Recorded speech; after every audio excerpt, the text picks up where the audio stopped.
Baiklah, saya Irma Nelis dari kelompok 6 membahas tentang administrasi ketatausahaan. Yang pertama, pengertiannya.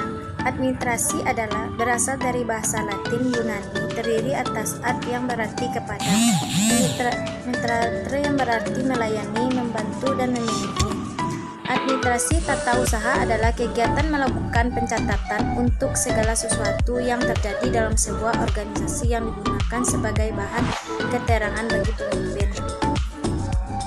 Dari pengertian administrasi di atas, tampak bahwa kegiatannya tidak terbatas pada ketatausahaan, melainkan keseluruhan kegiatan atau rangkaian kegiatan mengendalikan usaha kerjasama ke kelompok individu untuk mencapai suatu tujuan bersama. Selanjutnya yang B, penataan surat. Penataan surat merupakan prosedur pengelolaan surat masuk dan surat keluar adalah pekerjaan suatu menyurat yang harus dilakukan secara tertata dan berurutan dengan kegiatan yang utama, yaitu mengelola, mengatur, dan mengurus surat menyurat agar dapat memperlancar administrasi instansi tersebut. Surat masuk adalah semua jenis surat yang diterima dari instansi lain dari perorangan, baik yang diterima melalui pos maupun yang diterima melalui kurir. Surat keluar adalah segala komunikasi tertulis yang diterima oleh suatu badan usaha dari instansi lain. Itu penataan arsip. Arsip adalah naskah yang dibuat dan diterima oleh lembaga-lembaga atau swasta dalam membentuk dan corak apapun, baik dalam keadaan tunggal maupun berkelompok dalam rangka pelaksanaan kegiatan lembaga tersebut. Yang pertama, sistem penataan arsip. Berdasarkan masalahnya, sistem subjek merupakan suatu sistem penyimpanan arsip berdasarkan masalah di mana surat-surat dikelompokkan ke dalam daftar indeks untuk ditentukan masalah-masalah yang pada umumnya terjadi. Yang kedua, berdasarkan abjad.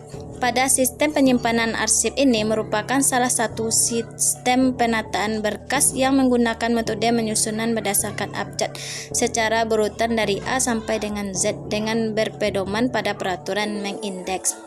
Yang ketiga, berdasarkan tunggal.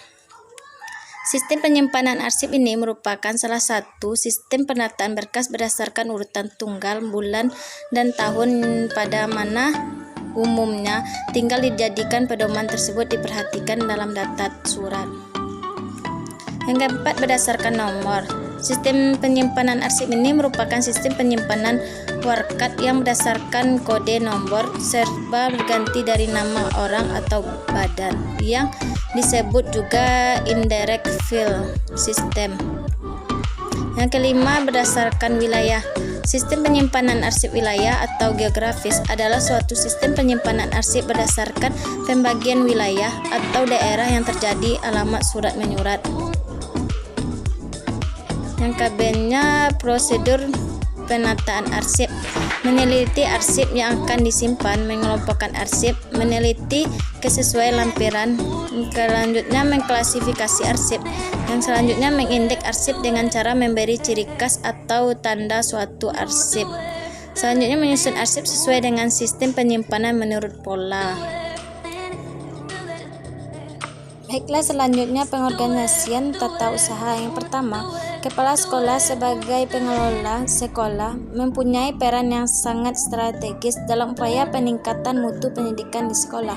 Yang kedua, perencanaan partisipatori pengembangan pendidikan berbasis di sekolah diatur dalam peraturan pemerintah RPP nomor 19 tahun 2005 tentang standar nasional pendidikan. Yang selanjutnya, pasal 49 ayat 1 pada peraturan pemerintah ini menyatakan pengelolaan satuan pendidikan pada jenjang pendidikan dasar dan menengah menerapkan manajemen berbasis sekolah yang ditunjukkan dengan kemandirian, kementerian, partisipasi, keterbukaan, dan akuntabilitas. Selanjutnya yang kelima, bentuk-bentuk organisasi sekolah. Yang pertama, kepala sekolah. Kepala sekolah adalah pimpinan utama dan struktur organisasi sekolah. Tugasnya sendiri adalah bertanggung jawab atas segala kegiatan yang ada di sekolah. Peran kepala sekolah sebagai edukator atau pengedukasi adalah pemikiran strategi yang tepat agar sekolah memiliki iklim yang kondusif dan menciptakan tenaga pendidik yang profesional di bidangnya. Yang kedua, wakil kepala sekolah. Wakil kepala sekolah tugasnya membantu kepala sekolah dan juga membantu kepala sekolah dalam urusan kurikulum, kesiswaan, sarana prasarana, dan humas yang nantinya juga akan dibagi dalam beberapa divisi. Wakil kepala sekolah juga bertugas untuk melakukan pengorganisasian, pengarahan, penilaian, identifikasi, dan pengumpulan data, membuat dan melaksanakan program kegiatan, menyusun perencanaan, pengawasan, dan ketenaga kerjaan.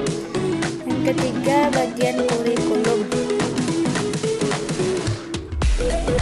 Kurikulum sekolah sangat penting karena bagian kurikulum memiliki peran yang penting, yaitu bertugas untuk menyusun kalender pendidikan, menyusun jadwal pelajaran, menyediakan silabus seluruh latar pelajaran, menyusun kriteria siswa untuk naik kelas atau tidaknya, dan SK pembagian tugas pembelajaran mengajar, mengkoordinasikan dan melaporkan pelaksanaan KBM, menyusun laporan pelaksanaan secara berkala, dan menyediakan agenda kelas, agenda piket, surat izin, agenda guru, kontrak belajar siswa, forum pencatatan pertemuan, dan daftar nilai. Yang keempat, bagian kesiswaan. Bagian kesiswaan juga bertugas untuk membina dan melaksanakan koordinasi pelaksanaan keamanan, ketakwaan, keluargaan, kerindangan, keindahan, kebersihan, dan ketertiban. Beberapa wewenang bagian kesiswaan adalah melaksanakan pemilihan calon siswa teladan, mengatur mutasi siswa, menyusun program kegiatan ekstrakurikuler, terbinanya kegiatan sanggar, pembina pengurusan OSIS dalam berorganisasi, dan masih banyak lagi. Yang kelima, wali kelas adalah orang yang diberi tugas untuk mengawasi kelas tertentu dan memberikan informasi yang berkenan dengan sekolah, juga bertanggung jawab di nilai pembelajaran di kelas tertentu. Wali kelas sangat penting untuk menghubungkan antara sekolah, siswa, dan wali murid. Wali kelas juga bertugas untuk menyelenggarakan pengadministrasian kelas seperti mutasi siswa, absen siswa, dana tempat duduk, buku lapor, menyusun organisasi pengguruan kelas, dan masih banyak lagi. Bagian perpustakaan. Tugas perpustakaan adalah untuk menyusun laporan pelaksanaan kegiatan perpustakaan secara berkala, inventarisasi, serta pengadministrasian buku atau bahan perpustakaan atau media elektronika, pengurusan pelayanan perpustakaan, menyusun tata tertib perpustakaan, perencanaan pengembangan buku perpustakaan, dan perencanaan pengedaran buku-buku perpustakaan atau media cetak.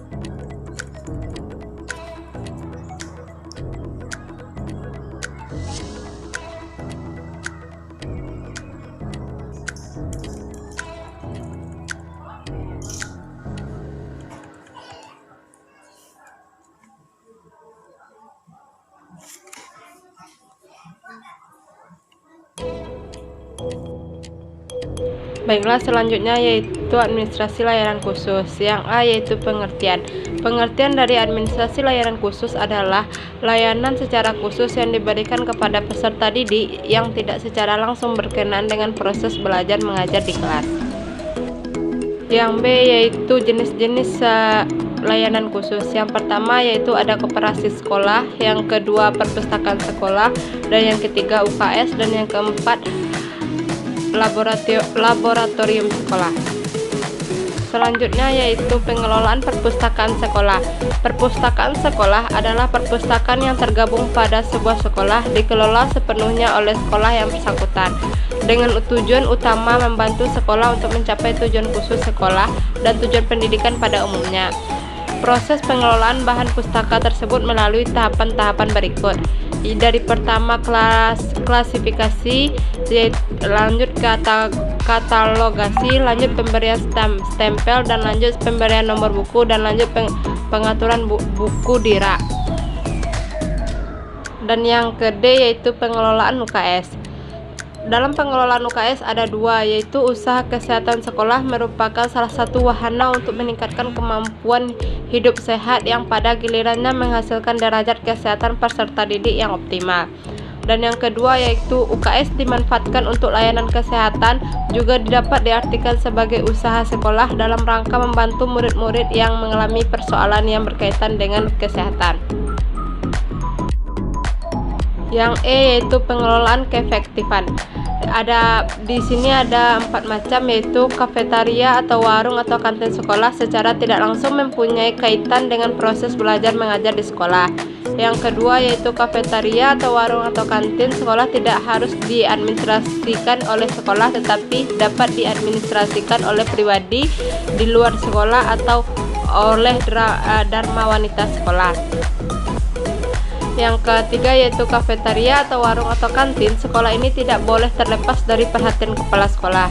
Yang keempat yaitu kepala sekolah harus memikirkan atau mengupayakan kehadiran kafetaria atau warung atau kantin sekolah itu mempunyai sumbangan positif dalam proses belajar anak di sekolah. Nah, sekian dari presentasi kami. Apabila ada kesalahan saya mohon maaf. Saya tutup dengan wassalamualaikum warahmatullahi wabarakatuh.